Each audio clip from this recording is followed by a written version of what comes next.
Halo semuanya, jumpa lagi dengan Awan di sini.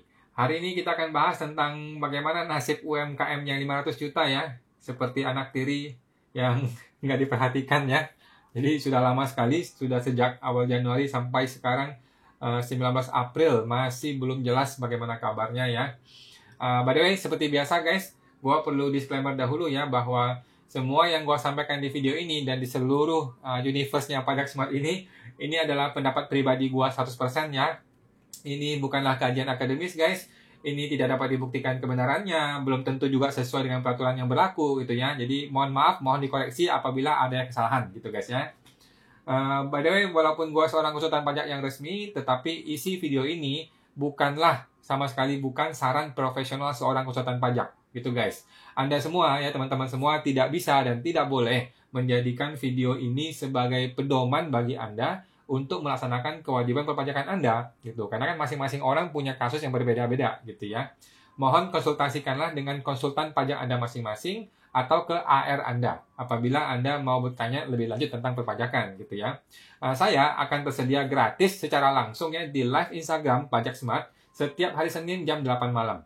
Oke. Bagi teman-teman yang mau berkonsultasi khusus dengan saya, itu bisa langsung menghubungi saya di www.ta2022.com.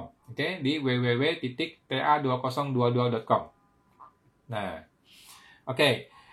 Kita mulai dengan bagaimana mengenai UMKM yang 500 juta ya. Apakah sudah berlaku? Apakah betul-betul berlaku dan sebagainya? Jawabannya yes. Oke, jawabannya yes. Mengenai UMKM 500 juta itu sudah berlaku sejak 1 Januari 2022. Oke, itu tertulis dengan jelas di Undang-Undang Nomor 7 Tahun 2021 tentang HPP ya, Harmonisasi Peraturan Perpajakan.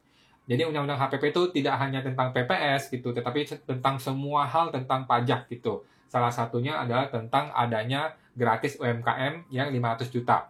Oke, artinya apa? Kalau Anda punya omset dari 0 sampai 500 juta, itu tidak usah bayar pajak. Di atas 500 juta, Anda bayar 0,5%. Seperti biasa, seperti dulu. Gitu, guys. Oke. Jadi, kita kan ribut mengenai menunggu PMK ya. Memang betul kita menunggu PMK untuk teknis bagaimana pelaksanaannya, terutama mengenai cara lapornya, tetapi ini undang-undang sudah berlaku. Oke. Mengenai 500 juta UMKM gratis pajak itu sudah berlaku. Gitu, guys. Jadi, nggak usah nunggu PMK, itu sudah berlaku. Gitu. Oke. Nah, kapan mulai berlakunya? Sejak 1 Januari 2022 dan seterusnya. Dan seterusnya sepanjang belum dicabut peraturannya. Oke. Jadi masih sudah berlaku sekarang dan akan terus berlaku seterusnya. Oke. Nah, sekarang kita bahas untuk siapa? Untuk siapa peraturan ini berlaku yang gratis pajak untuk 500 juta UMKM ya. Jawabannya adalah untuk orang-orang yang qualified UMKM sesuai dengan PP 23 tahun 2018. Gitu guys. Oke. PP 23 tidak dicabut ya, gara-gara undang-undang ini tidak dicabut. PP 23 tetap berlaku. Jadi, yang 0,5% dikasih batasan gratis sampai 500 juta hanya untuk orang-orang yang UMKM yang qualified sesuai dengan PP 23 tahun 2018. Oke. Nah, bagaimana lu bisa tahu bahwa lu qualified atau tidak qualified? Nah, pertanyaan yang paling penting adalah lu berbisnis barang atau jasa. Kalau lu berbisnis barang, itu kayaknya sih semuanya qualified ya, kalau berbisnis barang. Tapi kalau lu berbisnis jasa, lu mesti cek dulu. Kemungkinan besar nggak bisa dipakai. Jadi semua industri jasa, kayak saya konsultan pajak, dokter, pengacara gitu, konsultan-konsultan, orang yang komisioner gitu. Semua yang bisnisnya jasa itu tidak bisa menggunakan 0,5%, bukan UMKM, dan otomatis dia tidak memanfaatkan yang 500 juta gratis pajak. Gitu ya. Jadi semua jasa, kalau setahu gue sih udah nggak bisa dipakai. Gitu guys. Kemudian, ini tidak berlaku untuk CV dan PT ya guys.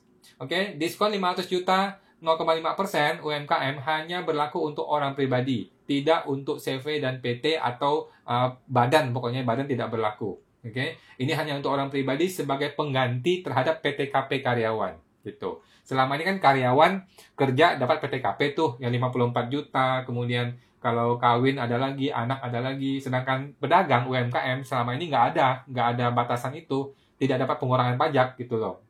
Nah, oleh karena itu yang gratis 500 juta ini memang dimanfaatkan untuk orang pribadi sebagai pengganti PTKP gitu guys. Terus gue perlu ingatkan lagi buat seorang suami istri yang masing-masing punya NPWP, apakah itu pisah harta maupun memilih terpisah, untuk dalam rangka menentukan PKP ya, tetap harus digabung dahulu guys. Ya, dalam rangka menentukan 4,8 M itu harus digabung. Jadi kalau Anda suami istri masing-masing pedagang, itu maksimal 2,4, maksimal 2,4. Alias digabung maksimal 4,8 M. Gitu guys ya.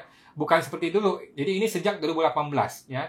Kalau dulu 2015, 16, 17 gitu ya. Suami istri boleh tuh masing-masing 4,8 M, 4,8 M. Ini dua-duanya bukan PKP gitu. Sejak 2018, sejak PP 23 tahun 2018 harus digabung dalam rangka menentukan PKP-nya. Gitu guys ya. Untuk bayar pajak ya tetap terpisah, bayar pajak silakan masing-masing.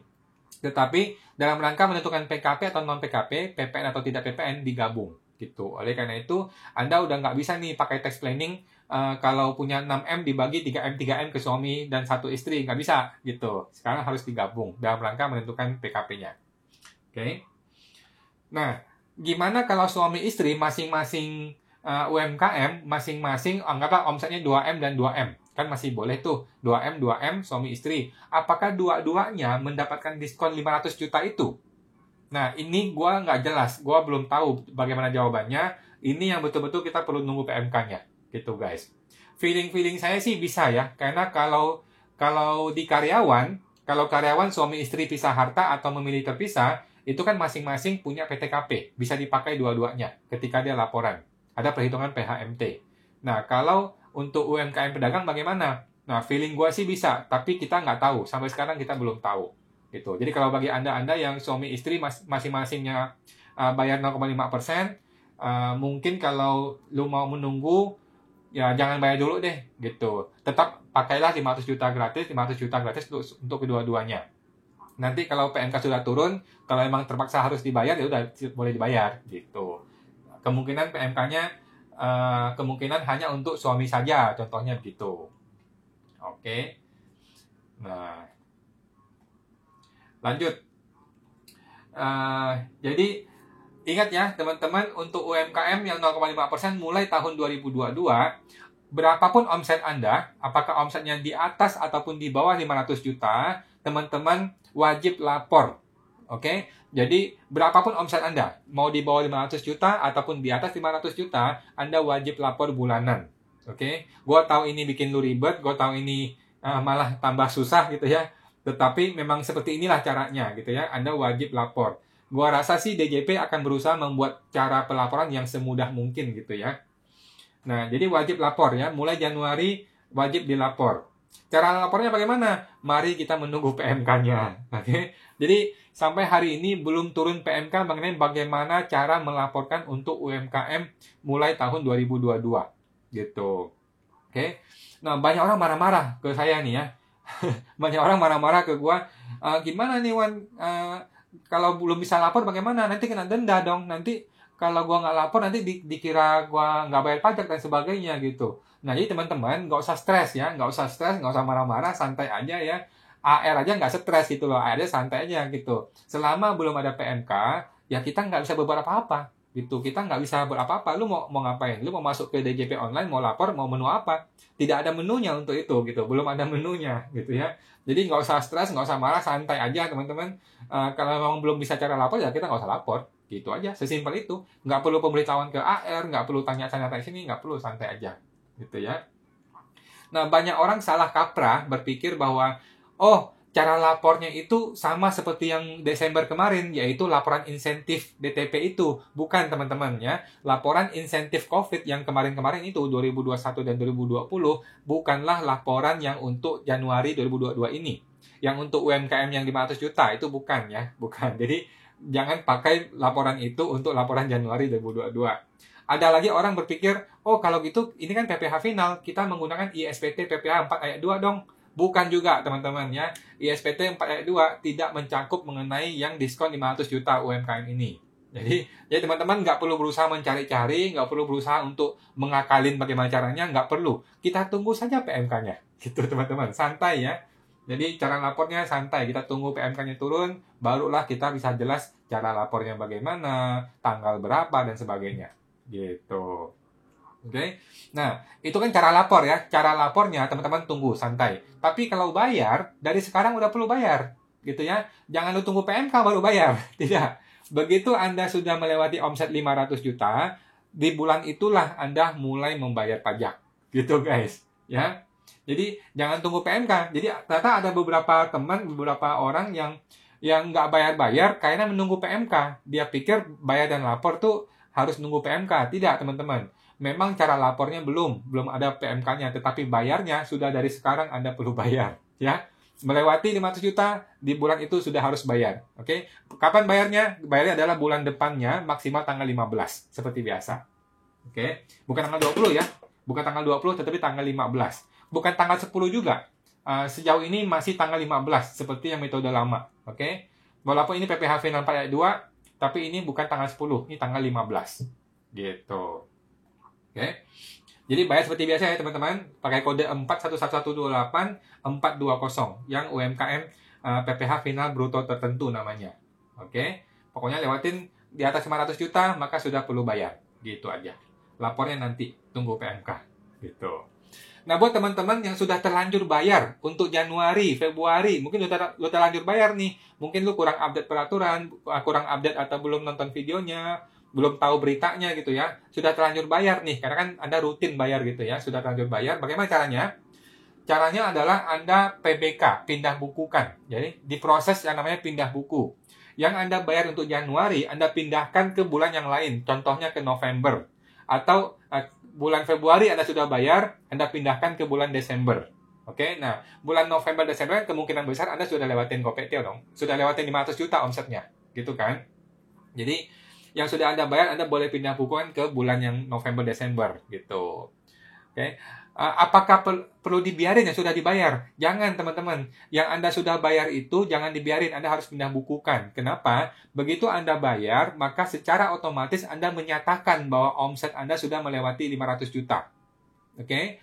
Jadi, ketika Anda bayar di bulan itu, maka otomatis di bulan itu Anda menyatakan kepada pajak bahwa Anda sudah melewati omset 500 juta.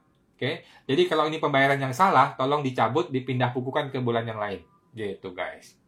Oke? Terus gimana kalau ada orang yang punya omset setahun nggak nyampe 500 juta? Oke? Nah, tapi sudah terlanjur bayar gitu. Jadi untuk orang yang setahun tidak sampai 500 juta, kan lu sama sekali nggak usah bayar. Oke? Sama sekali nggak perlu bayar. Terus gimana dong?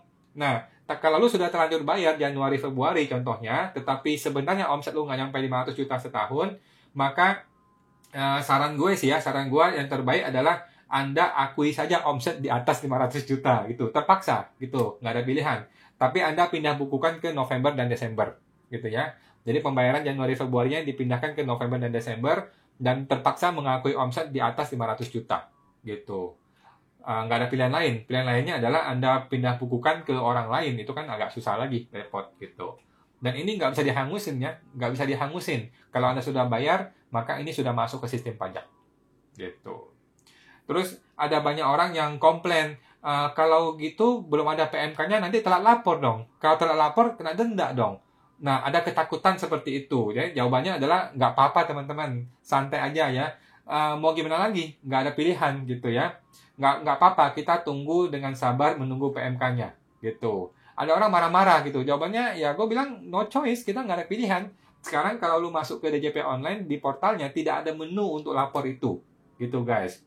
Oke, kalau Anda punya nomornya Ibu Sri Mulyani, silakan lu telepon aja langsung. Bu, gimana nih? Gue mau lapor tapi nggak bisa lapor nih. Gitu. Tapi kalau nggak kenal Sri Mulyani ya kita nggak bisa hubungin siapa-siapa gitu ya teman-teman. Jadi santai aja ya, nggak usah terlalu dikejar, santai aja. Kalau emang belum lapor, belum ada PMK ya kita nggak usah lapor, santai aja. Gitu. Oke, jadi kata orang bijaksana itu bersabar adalah praktek bertapa yang tertinggi gitu ya. Jadi marilah kita berlatih bersabar teman-teman. Ya. Kita menunggu peraturannya kapan akan dikeluarkan. Teman-teman di DJP juga lagi sibuk banget ya. Mereka kan mengatur banyak sekali peraturan. PPN aja lagi keluar satu persatu gitu. Masih banyak masih dikeluarin gitu. Mereka yang lagi bikin peraturan itu sangat-sangat sibuk. Gue rasa UMKM nggak terlalu diperhatikan ya. Ya nggak apa-apa gitu.